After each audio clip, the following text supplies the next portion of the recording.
Well, it is 3 o'clock, which means it's time for another Vinimark webinar. And after our white wine report in about December last year, it became very obvious to us that it would be amiss of us not to afford our red cultivars that same courtesy. So the purpose of today's discussion is to assess both the momentum and the direction of our most powerful red wine categories, and to see what the future might hold for cultivars like Cabernet Sauvignon or Syrah or Pinotage. And then we'll also discuss our red blends and even the often controversial hybrid cultivars, especially those that are being developed right here in South Africa. We'll spend a little bit of time touching on how the wider world sees us, and we'll also find out what we can learn from the wider world, especially in places like California. And as always with Vinimark webinars, the overarching goal is to provide practical takeaways and strategic insights on how producers can actually tackle the market obstacles that are against them, but also seize the opportunities that we have for growth.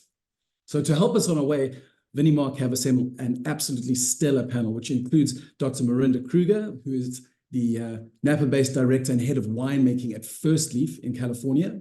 We have Jeanette de Fleurio, who's Vinimark's wine education and training manager.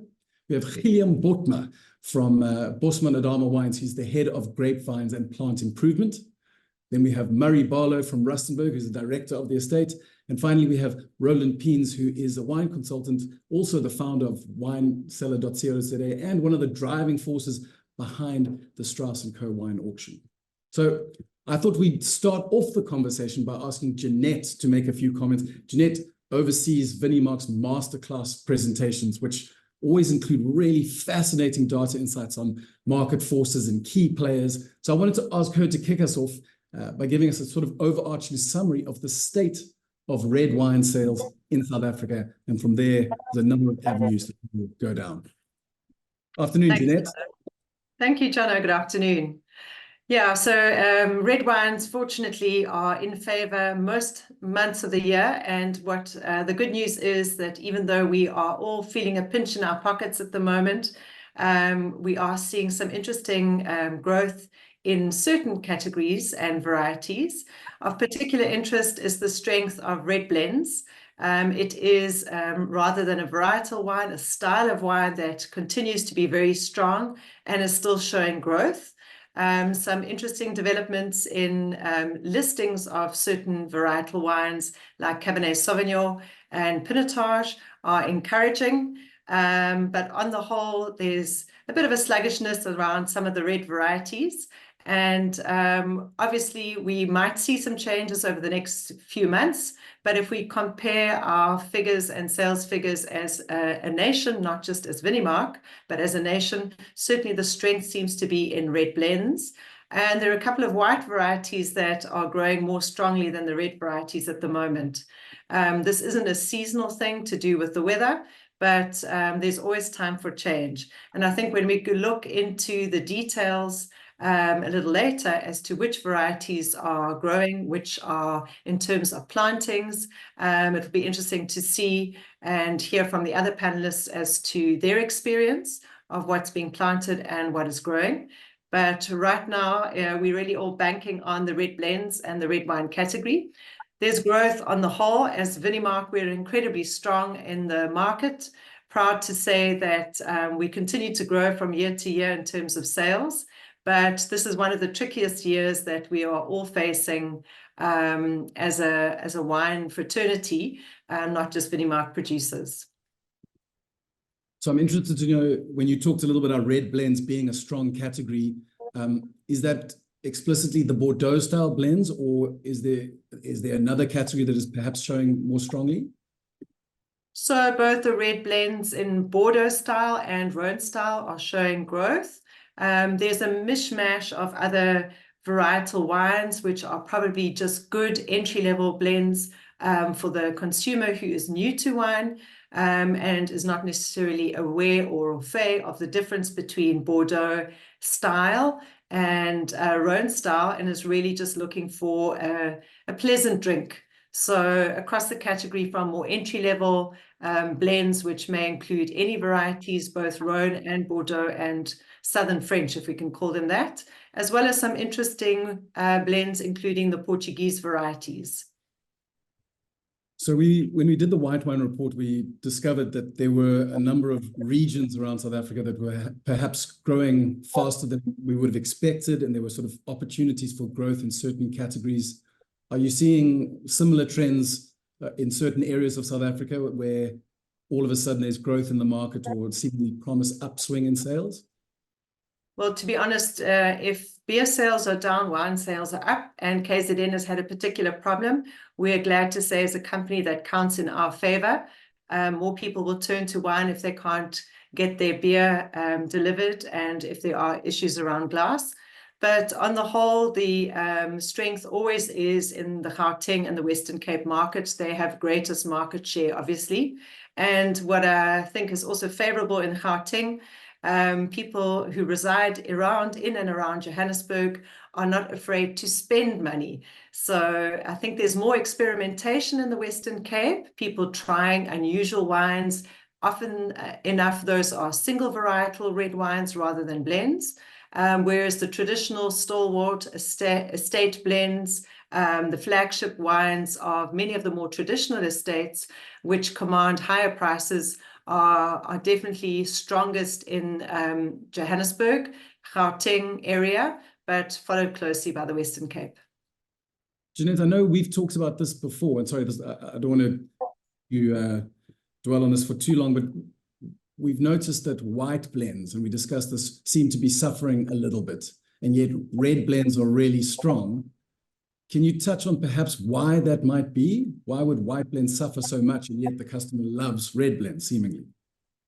I think we've always had more prestige allocated to red wine, number one. So red wine just is seen to be something more serious.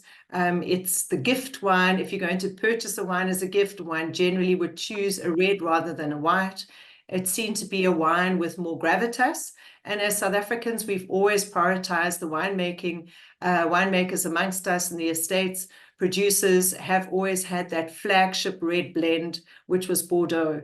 So this dates back much longer than the experimentation with white blends. For some reason, that was always cheap and cheerful, whether it was dating back to the Bellingham Grand Cru and the Bellingham Johannesburgers from way back when. Those were entry-level white blends, Grasser, that many people could enjoy as something just light and playful. The growth in prestige and white blends is relatively recent, and I think there's still a lack of awareness internationally as well as very much locally about what is a Bordeaux-style white blend or a Rhone-style white blend. One either has the geography and has the experience, and in South Africa, we're probably a little on the back foot compared to Europeans. So there's a little less status given to a white Bordeaux-style blend or a Rhone white, even if it is an incredibly good drink, good value for money, and complex with incredible length and desirability for those of us who love them. I think many consumers are out of their depth when it comes to some of the white blends. Fair enough. Well, Mary, I wanted to bring you in on something. I often feel like moving away from blends to cultivars, that Stellenbosch Cabernet Sauvignon is one of our strongest messages that we send to the international market. And I sat with some of the international judges from the Investec Trophy Show, and they were saying the same thing, really, that customers love a cultivar because they see it on the label, they know what to expect. Even if it's from a different region, they kind of know what ballpark they're in. But having looked at our national vineyard, and I've been looking at some of the statistics of the plantings and the vineyards that have been uprooted, and Cabernet is by far the fastest shrinking red cultivar in our national vineyard. And I just wanted to get your thoughts on this. What is the Rustenburg team, when you ponder this issue, what are your conclusions on why that might be the case, given how strong we feel Cabernet is? Well, John, thank you. Look, I think you've got to start by saying that Cab is, for us, is king at Rustenburg. We're planting Cabernet for the next 10 years, basically. It's really, really strong varietal for us, and it's the statistics show that it is still a very important varietal and will continue to be. I think we've got two worlds of Cabernet, just in the same way you've got two worlds of white blends. The white blends, you've got that entry level, which is battling, and then the very top end, which is getting all the press that everyone's writing about and raving about and selling for a lot of money. And you've got the very same thing with Cabernet. So at the top end, a lot of estates, in Stellenbosch particularly, we're planting, we're replanting. There's a lot of excitement about new clones and new selections. We really are investing in Cabernet. And then you also need to look at the world of wine like an ocean. You know, though a lot of the people on this call, I can see we're all producers of premium wines, but the vast majority of wine that's produced in this country is pretty basic entry-level stuff. You look at the export stats, a lot of it's sold in bulk, for example.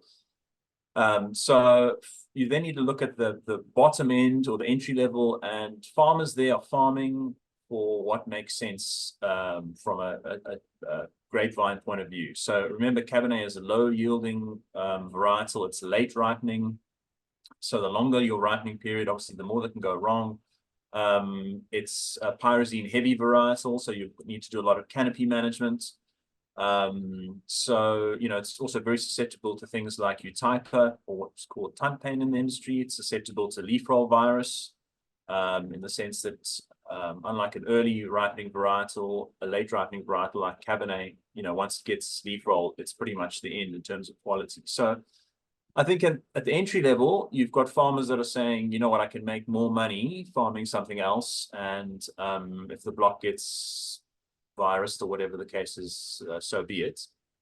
And then at the top end, we're doubling down on cab. So I think it's a split, and statistics will always be swayed by that chunk of the ocean, really, the chunk of entry level and what that's doing. So I don't think the statistics are telling the full story. I think at the top end we are steaming ahead with Cabernet. But at the bottom level, you know, grape growers are generally in crisis in this country, I feel. And if they're not producing premium, or they're not in very high yielding areas, they're kind of caught in the middle. So not easy for them. And they've got to plant what makes the most money for them. And Cab probably isn't doing it for them right now. Well, Christo Lariche made an interesting comment the other day that about whether or not they would invest in more land for their own vineyards. And his comment was, it just doesn't make sense because you have to pay more than a property developer would be willing to pay. I wondered what your thoughts were on that at a larger scale. Do you feel like in Stellenbosch specifically, that is a threat to some of our best vineyard sites? Absolutely, yeah. There's just not enough accommodation in Stellenbosch for people. I'd say most of my team drives in from surrounding areas, and Stellenbosch is booming and it's growing, and it's going to keep gobbling up prime vineyard land, sadly. But this isn't something new, Jono. I mean, if you look at how Somerset West and Stellenbosch have grown together, and you go back 30 odd years and look at an aerial view, there were, you know, both Stellenbosch and Somerset West have kept growing. It's going to happen more and more, and we're going to see it, unfortunately, as the Cape expands. It's still a, you know, incredibly wonderful place to live. Stellenbosch is growing towards Paarl, which is growing towards Cape Town, which is, you know, it's all turning into a big metropolis, and unfortunately vineyards are caught in the middle. And yeah, it's not an easy decision, and there are countless farms out there that are being turned into housing development. So I think it's something you've got to understand. You know, grape growers, again, they're faced with that same issue, and understand what Christo's point of view is. But you know, we don't all want to have housing developments on our doorstep. You know, we love what we do, and yeah, growing great Cabernet is a privilege, I think. So yeah, everyone's got to make their own decisions, but it's getting harder and harder considering that pressure from growing property values around us. I suppose one might argue, though, that while shrinking of the national vineyard feels like a bad thing, it may actually help the grape prices, especially in Stellenbosch. Is this something that you guys are banking on? Absolutely. I think you know, grape prices are going up if you're looking for top quality fruit. The whole fruit market, I found, changed considerably with COVID. Obviously, a lot of producers, you know, if you look at statistically, 50% of wine in South Africa, roughly speaking, is sold locally and 50% is exported. And those who are strong in the local market cut a lot of fruit contracts. We're also seeing a lot of uncertainty around Distell and its Heineken purchasing Distell and what the future holds for that. I think the fact that Heineken globally doesn't own any wine brands and now it suddenly owns wine brands is also making a lot of people nervous. So yeah, I think there's a lot of uncertainty, and yeah, you just got to kind of roll with the punches. So, Roland, I wanted to bring you into the conversation here, and just sticking with some vineyard statistics for a little bit longer. Having looked at how the national vineyard is changing, I noticed that the 3 cultivars that are shrinking the fastest are the cultivars that are involved in the sales category that Jeanette said was one of the strongest, and that is Cabernet and Merlot and Cabernet Franc. And obviously, this makes me a little bit sad to see that these are shrinking, but more than just the fact that there are less of them, they also seem to be involved in the wines that have developed the most value in the secondary market. Can you just talk to that point? I mean, is it as sad as I think it is, or have I missed a trick? Well, thanks, John. We're really developing as a country, a fine wine producer. There's been a very small gap between fine wine and generic, let's call it FMCG wine, a small gap in South Africa. Whereas if you look at France or Italy, the most expensive wines are many, many, many times more expensive than the cheaper wines. So we've had a very small premium industry, and that industry is growing. I was doing some research recently on some wines that I bought for investment, and Vergelegen came out with the first $100 bottle in 2005. And if we look today at how many South African wines there are above $100 a bottle, it must be more than 50, if not more.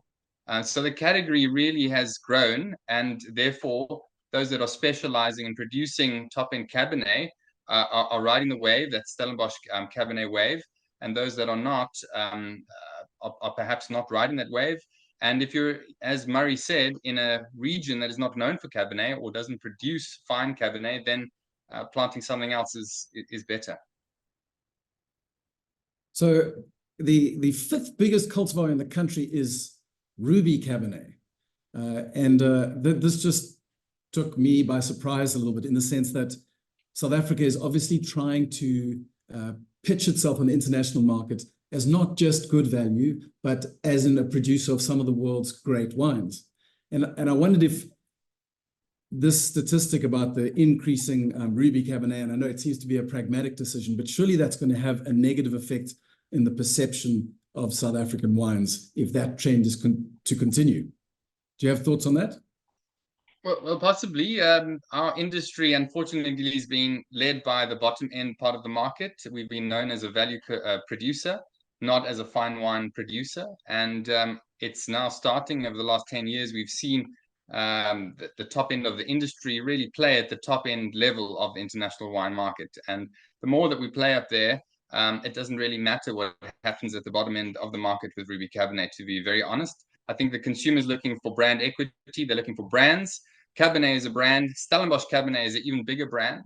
And it's fascinating how in our advisory, when we advise wineries in and around Stellenbosch, how they're not focusing often on Cabernet. And we find it quite bizarre because really the heavy lifting has been done. Stellenbosch Cabernet is a huge brand.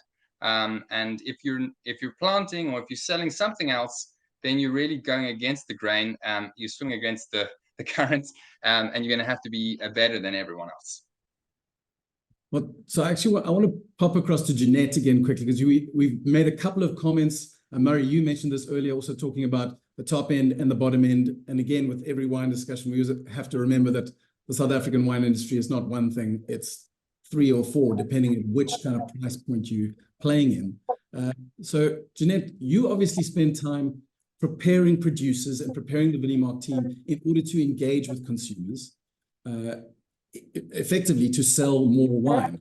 Can you talk a little bit about the strategies that you employ in order to effectively sell at both ends of the market, I suppose?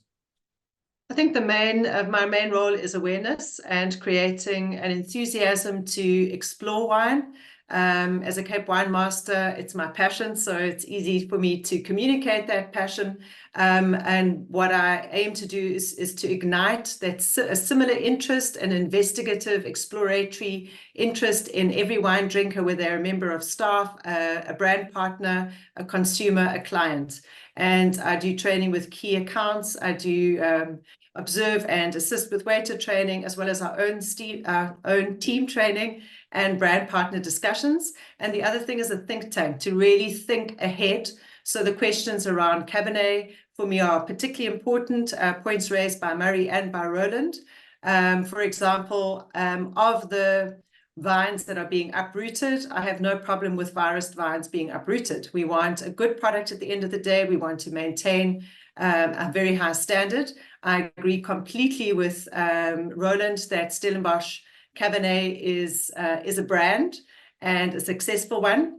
And if you talk to some of the producers of Cabernet in the Helderberg region, in the Stellenbosch region, they are not necessarily uprooting. And if they are, it's replacing old vine material or virus vines with better vines. So creating awareness on the prestige of certain brands, certain varieties like Cabernet, that work is often enough done. As I mentioned before, the consumer is there with us. But one of the things that is really important to me is having a look at the consumer behavior around Pinotage, which I think some of our producers underestimate. So Pinotage is growing. There's a great interest in Pinotage in terms of sales. We see that. And that is also because this wine and brand is easy enough to understand. So I think one should be wary of dissing it as a market, but rather working with it and understanding how Pinotage has grown, how it is more differentiated, listening to judges from the trophy show, international judges saying, we like bold Pinotage, don't be shy. But at the same time, respecting that Pinotage now comes in a lighter, less wooded and expressive, purer fruited examples, which are also very interesting for the consumer who may be afraid of big tannins, high alcohols. And then another of my bigger passions is Shiraz and Syrah, bringing to awareness that we might have created in South Africa a problem by referring to this grape and this wine with two guises. So the Syrah and the Shiraz style is not something that every consumer understands and may not have an awareness of what an Australian Shiraz is or a New World Shiraz is, nor of an old world or Rhone style Syrah. So it's really up to us whether we are in the winemaking seat, whether we're a brand manager. If we work in the industry, in sales, it's about educating people around the different varietal wines, bringing them along with us, looking at how styles differ, and also how we've progressed from where we were 10 years ago. So eradicating some of the misconceptions about a type of wine, seeing Merlot as the only entry-level wine because it has soft tannins, it's velvety, it's chocolatey, but rather looking at what are the pros of a Pinotage for an entry-level drinker, what are the advantages of exploring Shiraz, which offers such bold and delicious fruits. Shiraz, unfortunately, is in the decline, and it shouldn't be. We produce Syrah and Shiraz from the bottom end right to the top of excellent value and really fine wines at the top end. The new Syrah style from the Swartland, as well as juicy, fruity, accessible wines that every young or new wine drinker can enjoy. So yeah, defining what we have to offer, getting people to think about it, and spreading enthusiasm around what we're doing really well. So we know that the wine industry is one of the industries that is most heavily affected by what critics think.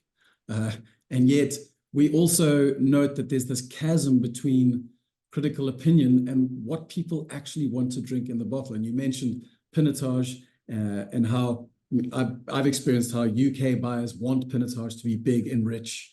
And some of the international masters of wine at the Investec Trophy Show were saying, as you said, we need Pinotages to be big and rich. And yet the critics who are getting excited about Pinotage often are talking about the lighter style. Where is the South African consumer in that? Is it a broad spectrum, or are they simply staying where they are with Pinotage as a richer wine?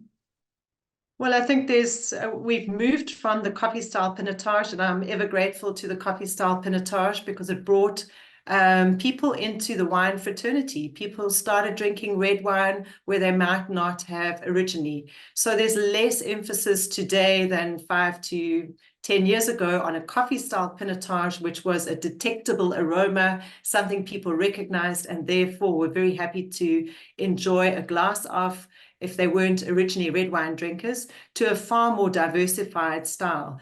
I can't guarantee that every consumer understands this journey of Pinotage from less oak, less high alcohol, bombs in the glass. In some cases, those were errors on our part, but we've certainly managed to produce something from entry level right to high level, similar to Shiraz and Syrah, that is juicy, fruity, affordable at the bottom end, with none of those negatives that we were criticized for, like rusty nails and all the things that were once written about, to very fine wines. And Kanonkop, certainly Beierskloof, have set the bar very high for Pinotage on the international scale.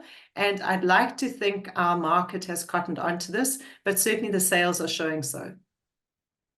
So Jeanette, just to come back to this, because I'm still wanting to help producers who are perhaps a little unsure how to communicate at both the top and the bottom end of their markets. And obviously this is, you're preparing teams to do exactly that, to know the difference between selling an entry-level red and a premium one. And how, you have to talk to these two sections of the market very, very differently. Can you give a couple of pointers perhaps, because sometimes it feels easier to engage with the top end, but actually the casual wine drinker needs an immediate grab. And you mentioned coffee Pinotage or chocolate Pinotage. That was something that the casual consumer could immediately hook onto. So if Pinotage, which is one of the few categories that we're seeing growth in, is moving away from those styles, how are we hooking consumers now, if that question makes sense? Sure. I think you have to meet the consumer where they're at, and that's often a difficult thing for winemakers to do. And certainly for those of us who've studied wine and been in the wine industry for a long time, because we are perhaps talking terroir, which is a concept that not everyone is familiar with. We might be talking about different types of oak, which again, an entry-level consumer may not know that a wine is aged in oak at all, or what type of oak, or what size of oak. So I think it's really about an awareness of who you're talking to, and using the language that they might understand. One of the judgments that I have about in South Africa, we tend to use the language written by UK specialists, and we don't even have some of those fruits and flowers as part of our terroir. So make it local, make it relative to what people know. Be careful of wine speak that isolates an entry-level consumer, a person new to wine. Find the language to express what is relevant, and that's what coffee was. But it doesn't have to stop at coffee. When we're talking about Syrah and Shiraz, what I'd prefer people to do is not to refer constantly to black pepper and spicy, which makes it sound like something you put on your steak, but rather the juicy fruit, the black fruit, the fullness, the lusciousness of that fruit that is very much on offer if you're buying an entry-level Shiraz. That's the language a consumer wants to hear, something that tastes good, that is not spicy like a curry or chili. So watching the language that we use, thinking a little bit more about what is relative to someone who's buying wine in a supermarket or in your tasting room for the first time, guiding them through the process as encouragement rather than as distancing them with a language that they don't understand. Fantastic. Marinda, I wanted to quickly cross over to you, because we're talking about how to strengthen the market, access new customers, find growth. And when I think of Napa Cabernet, I mean, it's got to be the strongest new world wine category, I mean, in existence. It's such a, I mean, not only from a pricing, but just from a prestige sense.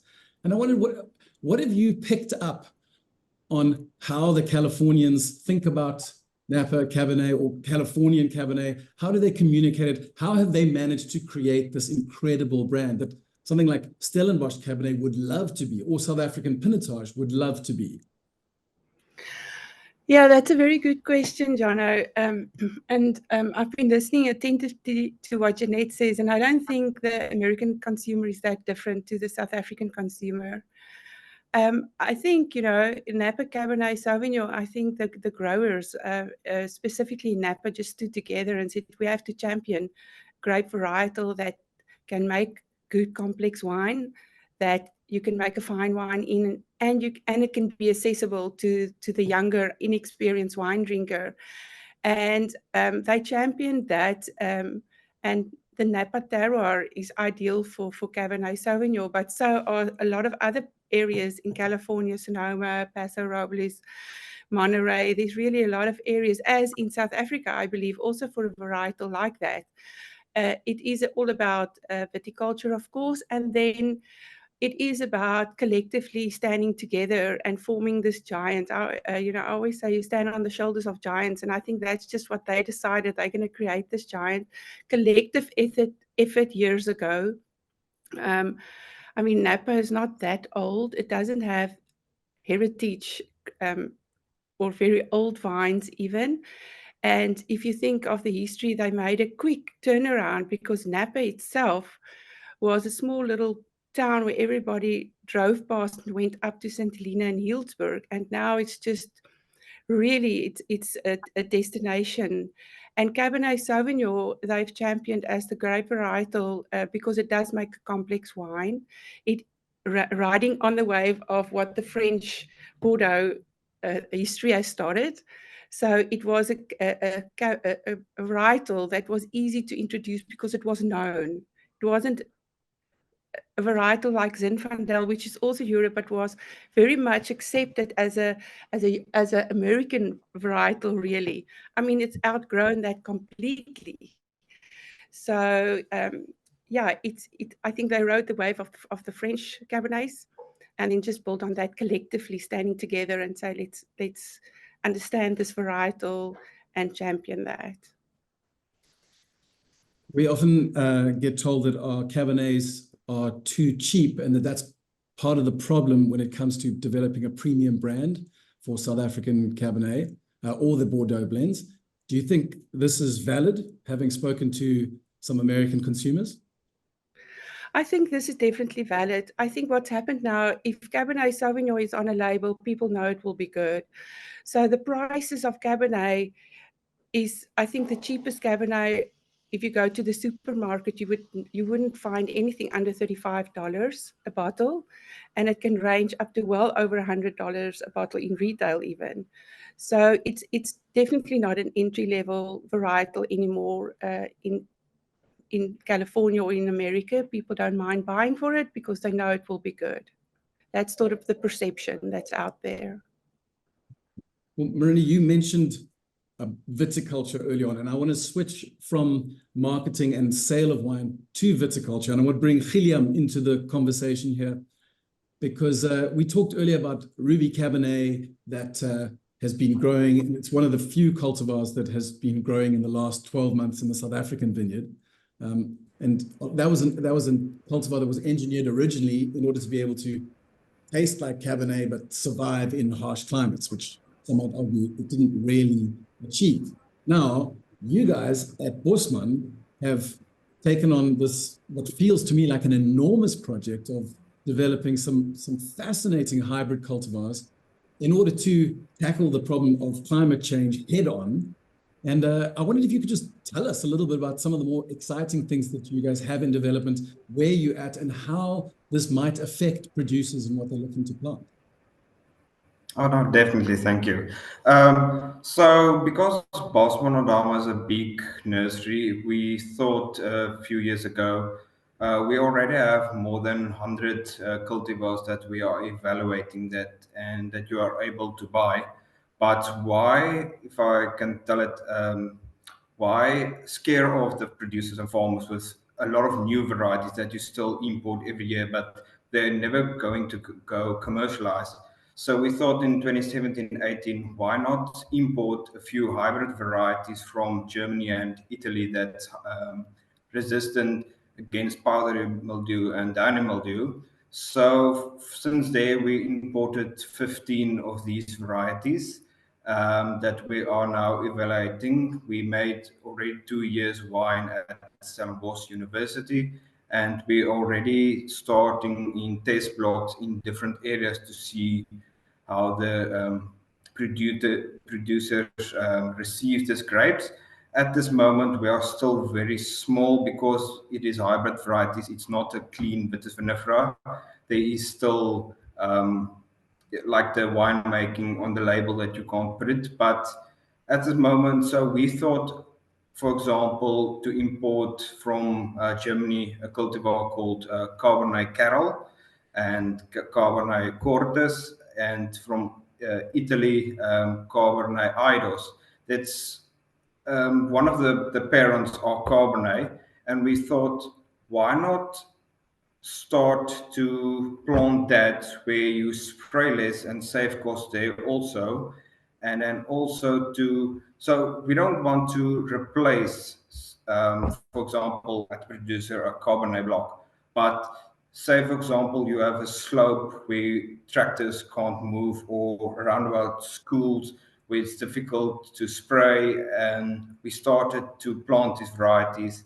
And the idea is to plant these varieties and to bring that also into the market. But like I said, we are still very small, and we don't want to oversell the new cultivars. We first want to see in different areas how it performs, and then we will take it from there.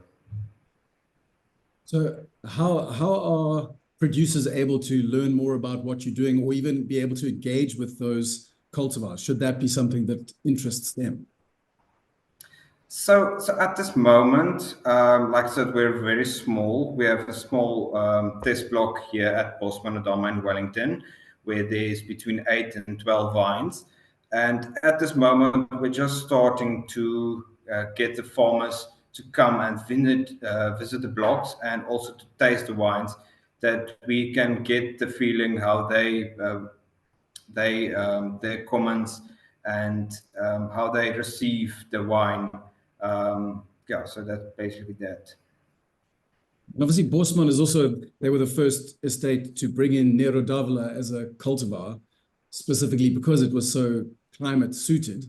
Have you found that that is a journey that you want to go on again? Because you mentioned rather than importing cultivars from other countries, rather go with what you have here. But it sounds like you did then bring in hybrid cultivars anyway. So what was the thinking behind bringing in the hybrids as opposed to cultivars that are climate suited but are better known around the world? I think the main thing is we already have more than 100 cultivars that, like I said, that we start to mark. But a lot of the producers don't want to experiment with a new variety, where they rather stick to something like they said, they plant a Syrah or a Pinotage or a Cabernet, because they know they can sell the grapes each year. They get the price. And when you start to import new varieties, it's just for them, it's another variety. They're not going to plant it if they don't know there's potential, and they can basically do better. The production, the taste, aroma, everything must be there. And some of the farmers still, if they know a variety that does good in the farm, they'll stick to it. And in specific areas, like said, Stellenbosch, well known for their Cabernet. So why not get a Cabernet crossing hybrid that's similar characteristics of a Cabernet, but still just start small, 10 or 15% in a block. You can start to evaluate it, and maybe you will get a little bit higher tonnage, but still that aroma complexity is there. And in your test, when you've made it for 2 vintages now, what is your feeling on the quality and where it's at currently? I know it's all very small, but which of those cultivars is showing the most promise, especially with regards to quality? So At this moment, it is one of our white wine varieties. It's called Souvenir Gris. It's from Germany, so that's in where the producers they receive it is very similar to a Pinot Gris, and the Pinot Gris plantings next year is on a big scale, and so a lot of the farmers we don't have enough material to graft all of the orders for the Pinot Gris. So they said already they are happy to plant Souvenir Gris, a hectare block or 2 hectares block, just to start to get the wines in production. And when the labeling comes or the blending comes, they will take it from there. So yeah, we have a few farmers especially in the Worcester, Rosenville area that's going to plant Souvenir Gris at this moment next year. So we're busy with the grafting of that to get that in order. Fascinating. It was very interesting to hear some of the international masters of wine discussing climate change in South Africa. And the comment that got made more than once was how South African farmers are seemingly a lot more au fait with dealing with extreme weather and have been dealing with it for a lot longer. So that is perhaps something that we have on our side, is that we already exist in a really harsh environment. And the wines that we're producing now are seemingly far fresher and seem far better adjusted than our European counterparts who are suffering so much. But I wanted to move back to the premium end of the scale for a second. And Roland, I wanted to go back, not to dwell on it too long, but we did talk about Napa Cabernet as a brand. One of the elements I didn't cover earlier is just how successfully Napa Cabernet has managed to exist on the secondary markets, and there's appreciation there. And it's, even though Marinda said California or Napa as a wine region is quite young, and yet they have this reputation on the secondary market already, which seems impossible because part of that reputation is surely grown through longevity. So what can we learn? John, I think that the big difference there is the size of their market. They have a huge market right at their doorstep, so that makes a big difference. And they were very good at then harnessing direct to customer, making sure the wine clubs work optimally. So if you couldn't get an allocation, then you would offer the allocation down the line. And some of the top-end wines like Screaming Eagle have 10-year waiting lists because they make so little compared to such a big market. So really, I think the size of the market is important. But again, Napa, outside Napa Chardonnay and Napa Cabernet, I think it was difficult to produce something different. And again, you're going against the grain. And that's what makes it so important. Can you talk a little bit about direct to customer? Because I've heard Mike Ratcliffe talk a lot about how important that is. You've now mentioned how important it is for some of the Californian producers. For local producers who have yet to, it feels like perhaps that's too much hard work, or direct to customer, too much engagement per transaction. What are your thoughts as a consultant when you meet with an estate that is not exploring direct to customer? How do you convince them that it's worth their while? Well, at the premium end, of course, the luxury end, it's a no-brainer because the margins are much higher, and therefore the spend that you put in is going to translate into more profitability down the line.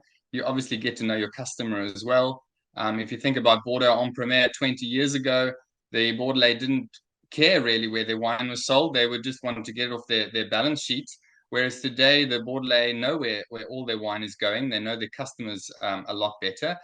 So it's about getting to understand the customer at the same time. So the benefits are there. Obviously, it isn't cheap to do, and one needs to be up to date with trends, with technology. It really is its own department in itself within a winery these days. But the returns are there. And certainly, if you're able to sell a lot of your wine through your wine club on allocation, and show the market that it's high in demand, and you've taken quite a lot of the market, that's going to exacerbate the demand of the product and keep it in brand equity high. Murray, can we come back to you for a second? I mean, as Rustenburg has a portfolio that has wines at pretty much every tier of the price spectrum, I wondered how important direct to customer has been for you in the sale of your red wines, and whether you see more traction on the premium end, or whether there's actually a kind of a halo effect that also improves sales lower down. Donna, yeah, I'm not really, direct to customer is not something we're really focusing on. We're sort of more of an export focused business. So we export just over 90% of our production. Yeah, so I'm not really, I can't really talk too much about direct to customer. We sell roughly 3 to 5% of products directly from the estate through the tasting center. And we do have loyal customers who come back year and year in and out for it, but I definitely wouldn't say we're experts in it. There are leaders in the industry which are handling it probably better than ourselves, because our focus is export for the most part. So I'm sure potentially someone else could maybe chime in with this. Well, I mean, Marinda, on the topic that Roland raised just now, he was talking about getting to know your consumer and how important that is. And when you and I chatted briefly earlier in the week, you talked about the use of data, even for small wineries. I often... Yeah. Yeah. So tell us more about that. Yeah. So First Leaf is a 100% direct to customer company. So of course, we can speak to the customer easier. As we're in retail, you don't really know who your customer is. From a small winery perspective, thinking of when I was in South Africa, is to harness the customer that does the trouble to come and visit you. I think what I've really appreciated being here in the US wine industry is that they really do engage with their customer visiting the tasting room, and you do not leave there if they don't know your address and your contact details to try and stay in contact. Of course, you can unsubscribe later. And that's what I found in South Africa. Most of the times when you leave a tasting room there, nobody asks for your details whatsoever. And I think a small winery can start building up a database of people that visit their tasting room. And you can even do a small little survey of what are the wines that they enjoyed the most, and hook that up to some incentive that you can give them. But I think it's vital that wineries start to know who their customer is, so that they can make more orientate themselves to making wines customers love, and not just their interpretation of what they think a wine should be. Of course, it depends on which market segment you're playing. I mean, everybody wants to be in the premium market, where they accept the wine as a brand. But as we all know, it's a very small part of the market. And I think the challenge is to get out of entry level, but there's huge opportunity in that middle segment where you can still be profitable, but be more customer orientated. So I wanted to hear, we don't often get unfiltered feedback on how South African premium wines are perceived. Often people are trying to be polite to, or at least me, when I ask the question. Marinda, I wondered if you could just share a few thoughts on what people say about South African wines in the markets that you engage with. They obviously know you're from South Africa. I assume you've had more than a few interactions there. Can you tell me a little bit about how we are perceived, especially in the California? I don't think it will be a surprise for anybody how South African wine is perceived. It's good wine at a good value. So it's still that value sell that you get from the South African wines. So it's not seen as a premium market. People are aware of some of the premium brands available, but in the US American market, it's seen as a really good wine for good value for money. And I mean, we import wine from 12 different countries. South African Pinotage does very well with us in the company. With our customers, we do have a coffee style, but we just don't call it coffee style because the customer is not that educated. I can relate a lot with Jeanette said earlier, is to speak in terms that's simple for customers to understand.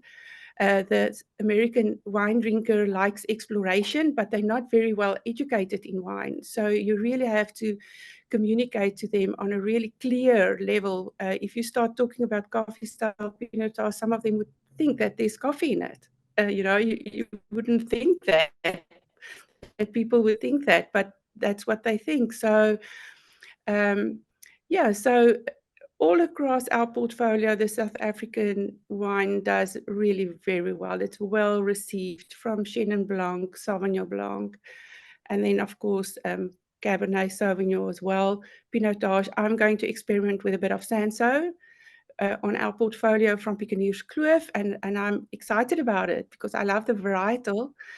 The American market, like complex wines, I like oaky wines, I like that sweet, fruity flavors, and we know that Sanso is a little bit more elegant. We'll see how that goes, but very excited to introduce that. Yeah, we haven't spoken too much about lighter red wines today. We've touched on Cabernet and we've touched on Syrah. But Roland, I wanted to ask you a question about Pinot Noir. I was again studying the shrinking South African vineyard and noting that Pinotage was the only red cultivar that managed to remain stable. But Pinot Noir, even though it's off a small base, is actually growing. Can you tell me more about your thoughts on this, and both on quality and on the promise in the market? Well, John, we all know that Pinot Noir is a very difficult grape to get right. And when you get it right, you're able to charge enormous amounts of money for it. Look at Burgundy. And there are only pockets of great Pinot Noir potential around the Cape. And we yet to fully explore and develop those pockets. One can imagine that if you do find a pocket and you have the ability to develop Pinot Noir, the rewards can be exceptional. But it's difficult. Here in the Hill and Arden Valley, close to me, sometimes the yields are 2-3 tons per hectare, and that makes it very difficult to be a sustainable business with those sorts of yields. But certainly, if you're able to get it right, there are a few cultivars that can be as profitable. And are we seeing, as far as the reputation for quality, are our best Pinot Noirs comparable on a global level, or do we still have a little way to go? Well, Neil Martin has said it more than 5 years ago in the Wine Advocate that the Hill and Arden produces the best Pinot Noir outside Burgundy. It's been said by a number of critics. So certainly we can make great lighter style of wine and Pinot Noir in South Africa. But making large volumes and having a successful brand that's able to go all the way around the world and trade to become more successful, I guess Hamilton Russell has probably been the closest to it. And if one has a look at what the price of Hamilton Russell is now and the sort of volumes that they make, it's a really successful brand. Thank you. Murray, can we come back to you for a second? Jeanette talked about earlier about Syrah and how she's excited about it. You guys have a 90% export business. As far as plantings are concerned, Syrah is almost now neck and neck with Cabernet as the most planted cultivar in the country. Jeanette is saying that there are some, even though it's shrinking, she feels like it should be growing. Are we seeing a shrinking internationally? Because there's a huge amount of excitement, but has this translated into sales as far as Syrah is concerned on an international market? I think locally, and Jeanette, you can back me up on this, Syrah is declining quite drastically, unfortunately. And I think the problem is that, yes, touching on what the press is saying, people like Neil Martin, etc., there's some very, very good examples that are getting great press for us as a country. But Syrah is a hard sell overseas. Australians can tell you that as well. They're battling. It's just not as vibrant a market overseas. We recently pulled the last of our Shiraz out in the estate. We just don't find it that well suited to the terroir in the Simonsburg, and we want to focus on other cultivars. So from a Shiraz point of view, I'm not a huge fan of Syrah, considering that move we've made. But I do know it's tough, and our challenge is in our areas is the consistency. We can make great Syrah in warmer vintages, but not cooler vintages. And so it's probably better suited to places like the Swartland, warmer parts of Stellenbosch. I know there are great cooler climate styles being made in Elgin, but you've got to be making it where it makes sense. And as I said, the top end is brilliant. A lot of those wines are getting the very, very high, nearly 100 points, 100-point score. So again, I think it's two worlds. Difficult to give a summary considering those two poles of the Syrah world. But I guess you're saying that the short version is that despite all the excitement and the quality over a few, generally the market is leaning away from Shiraz internationally. Would I that think be so. correct? Potentially, yeah. As someone who's not producing it anymore, I'd probably say that's Yeah. that's what it is. That seems to be fair. So I just want to stick with you for a little bit longer. I was having a conversation with some journalists the other day who felt grapes like Malbec and Petit Verdot really are not necessary for anything other than tiny little blending components to be thrown in as salt and pepper here and there. And then I speak to winemakers who are enormously excited about these two cultivars. Where are you with regards to these? Do you feel like these are cultivars we could be leaning into more, or should we just be sticking with Cabernet Sauvignon? Sure. Look, I think Malbec's an interesting one. You know, the Argentinians have done a huge amount of spade work for the Malbec category. You know, you walk into any restaurant in the UK, many parts of Europe, there's a Malbec by the glass on the list. People know it's very popular throughout price at very, you know, across price points.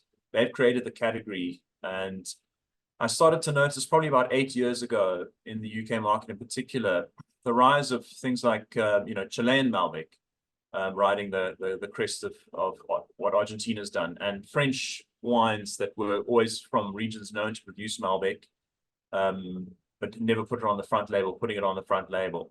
So it's become a real known entity in a lot of markets, and I think there's a lot of benefits to working with it. We've worked with it for quite a while now. It's slightly earlier ripening, so you can miss that sort of early autumn. You know, if you have early autumn rain or things like that, it tends to be ripe already, so you can produce it a little more consistently.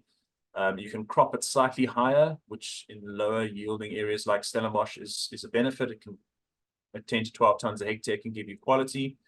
It's pretty low in pyrazine, so lots and lots of benefits, and the market's really opening up to it. And we're seeing, for low base in South Africa, the wine really growing. And so I think there's a lot of scope for Malbec in this country.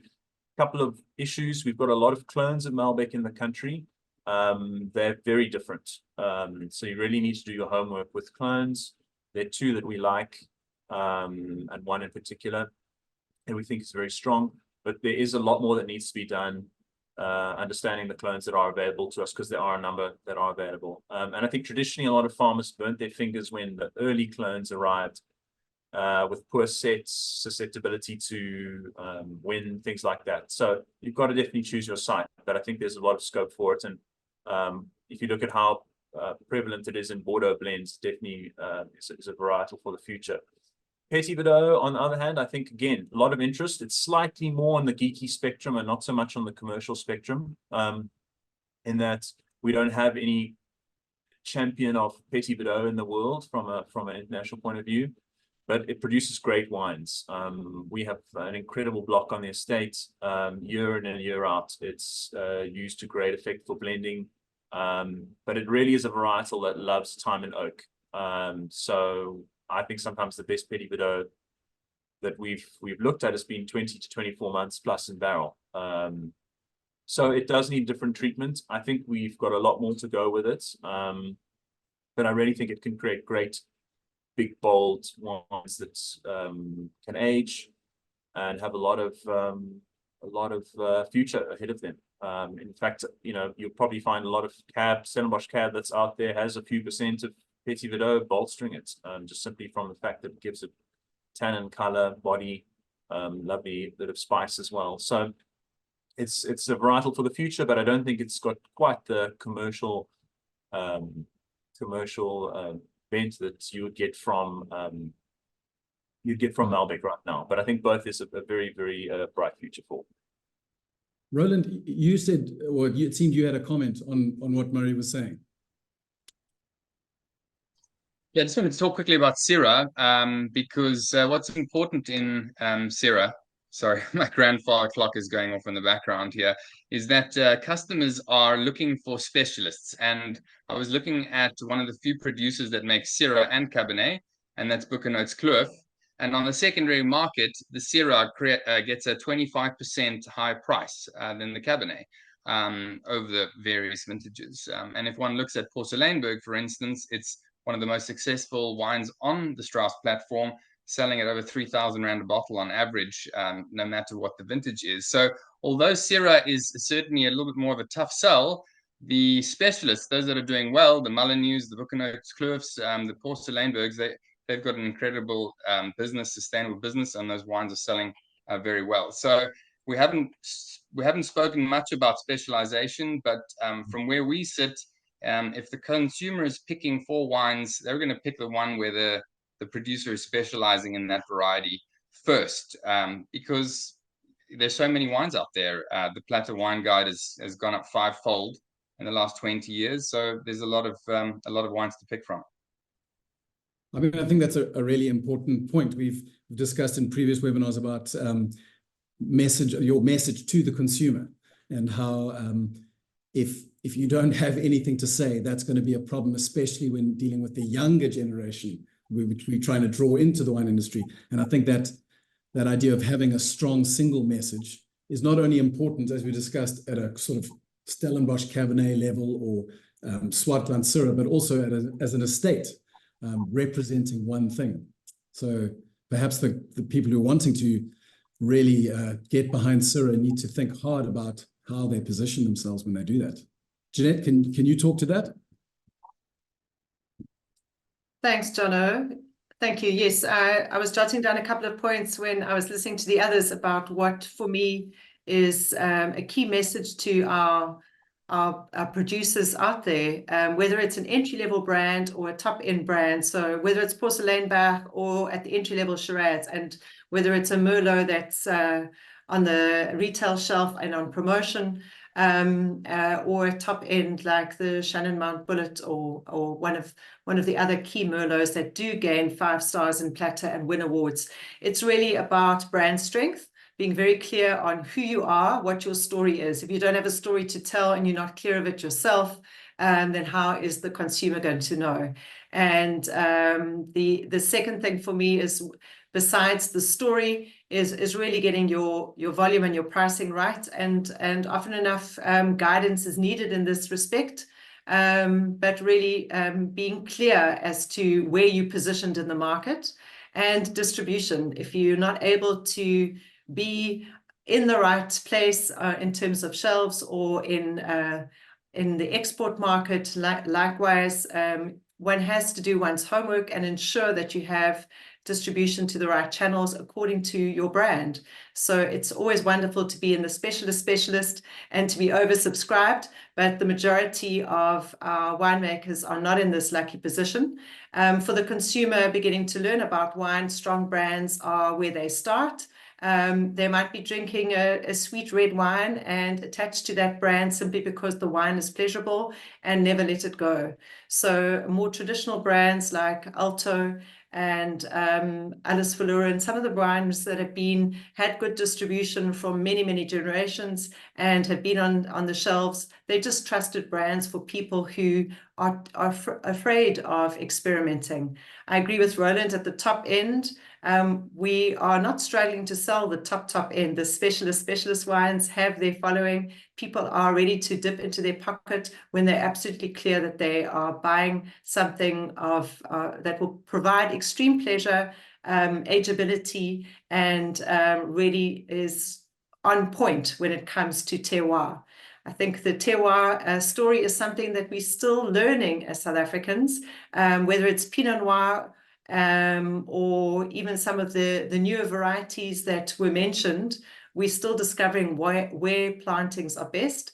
But I think to mention the Walker Bay area, and as the Himmel and Arde for Pinot Noir, also looking at Chardonnay, the progress we've made with Elgin and the Himmel and Arde area. Once we get it right, we really are getting it right. And I think that's very encouraging. So it's not all doom and gloom, but there's a lot of positive work being done in terms of experimentation, and hopefully that follows suit of your brand story. So not trying everything that we used to do in the apartheid years and planting every single varietal, making every type of wine, but finding your story, finding your message, and being clear to that, and the price point that relates to that. Which itself is a delicate balance. So we've just passed the 60-minute mark, and I wanted to give some space, for people at home who have questions that they want to ask. Now is a great time for you to submit those, and the panelists can then answer those questions. But also, we've got such a great room of people together as the panel. If you guys have some questions for each other, now would be the right time to perhaps ask each other some thoughts or things that you're not sure about that you'd like to know. So we'll wait for some questions to come through from the audience. But if you guys have any questions, then now's the time. Yes, Murray.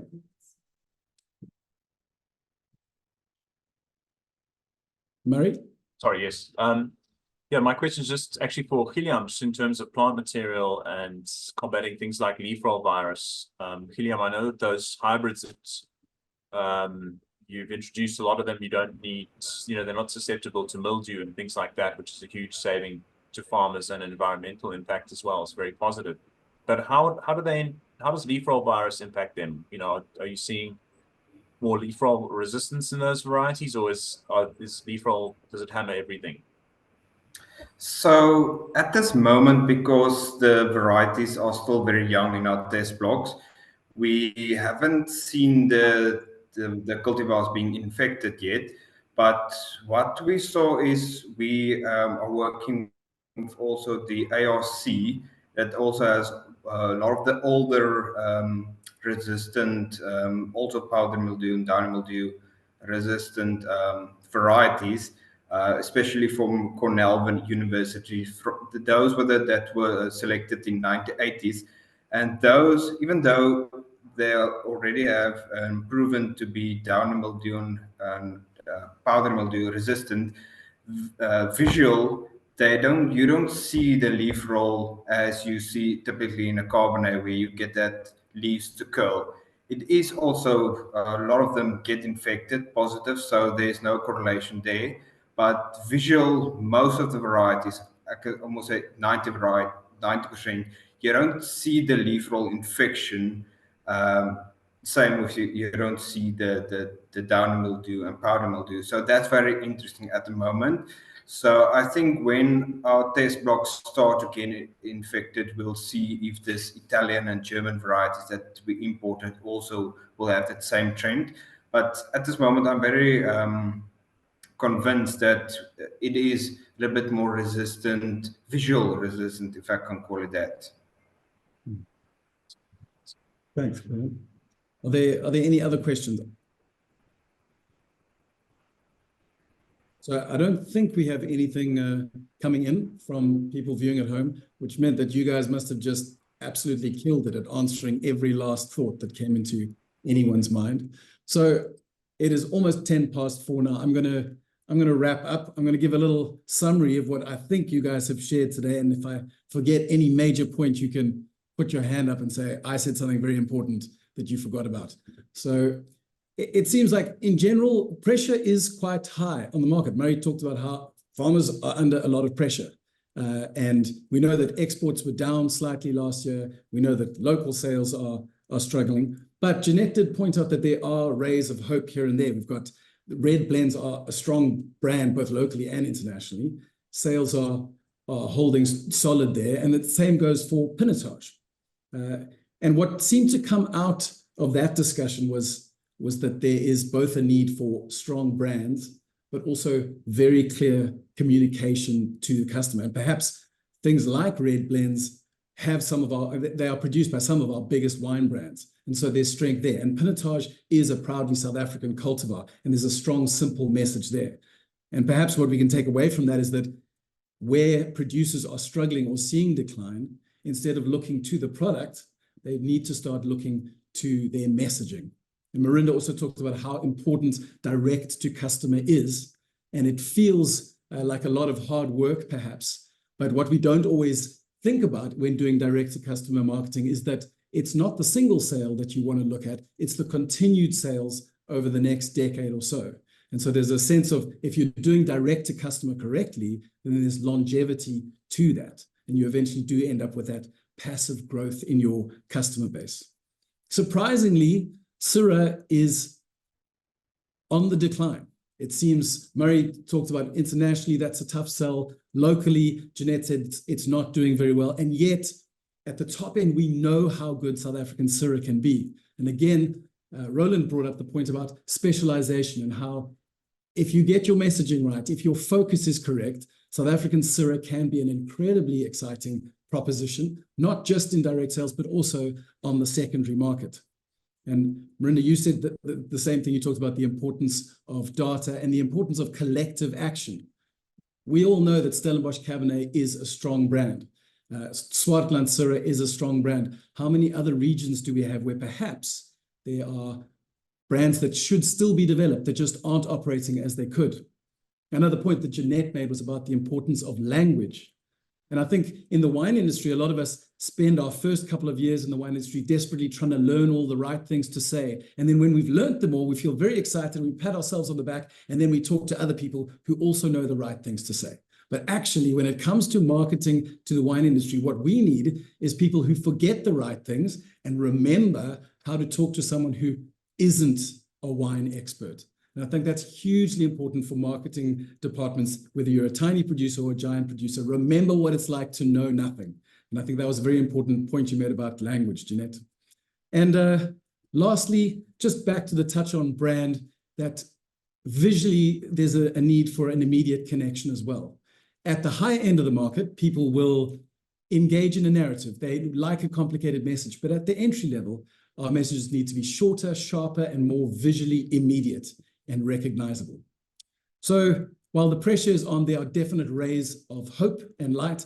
And hopefully, at the end of this discussion, producers and marketers will have a better idea where to throw their energy in order to seize the opportunities that are currently showing themselves both locally and internationally. Did I forget anything? No, seemingly I'll take that as a big silent no. So for those of you at home, this webinar will eventually go live on YouTube, or will be put onto YouTube if you want to watch certain segments again. And then Vinimark also has a podcast on its website that you can access where we discuss various topics from viticulture to marketing to wine science to wine history. And the webinars are also available on the website. If you aren't familiar with that, pop in there, sign onto the website. You can request the newsletter as well and stay up to date with many of the conversations that we're having with incredibly smart people in South African wine and Californian wine like we've had today. So thank you all for your time, and I hope you enjoy the rest of your afternoon on this fine autumn evening.